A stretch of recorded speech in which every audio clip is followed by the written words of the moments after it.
2026 സംസ്ഥാന നിയമസഭാ തെരഞ്ഞെടുപ്പിന്റെ ഭാഗമായി തിരുവനന്തപുരം ജില്ലാ ശുചിത്വ മിഷന്റെ നേതൃത്വത്തിൽ ഓൾ സയൻസ് കോളേജിലെ NSS കുട്ടികൾ, ഹരിതകർമ്മ സേനാംഗങ്ങൾ തുടങ്ങിയവർ ചേർന്ന് ഹരിത റാലി, മനുഷ്യച്ചങ്ങല, സിഗ്നേച്ചർ ക്യാമ്പയിൻ, ഹരിത പ്രതിജ്ഞ തുടങ്ങിയ പരിപാടികൾ സംഘടിപ്പിച്ചു.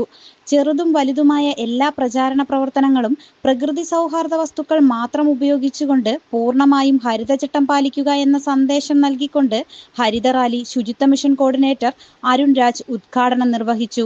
HI Deepak, JHI Saran, Suchitwa mission resource person Jayaraj, Latha, Sabeena, Simi Jayakumar, മറ്റ് ജീവനക്കാർ, ഉദ്യോഗസ്ഥർ തുടങ്ങിയവർ പങ്കെടുത്തു. പല സ്ഥലങ്ങളിലും നമുക്ക് ട്രെയിനിങ് സംബന്ധമായ സ്ഥലങ്ങളിലെല്ലാം തന്നെ പേപ്പർ കപ്പ് പരമാവധി ഇപ്പോൾ യൂസ് ചെയ്യുന്നു. എല്ലാം അതേപോലെ നമ്മുടെ രാഷ്ട്രീയ പാർട്ടികളും അതുപോലെ രാഷ്ട്രീയ പ്രതിനിധികളും അതിലേക്ക് ചിന്തിക്കണം. ആ ഒരു ഉദ്ദേശമാണ് നമ്മുടെ ഈ ഒരു റാലി കൊണ്ട് നമ്മൾ ഉദ്ദേശിക്കുന്നത്.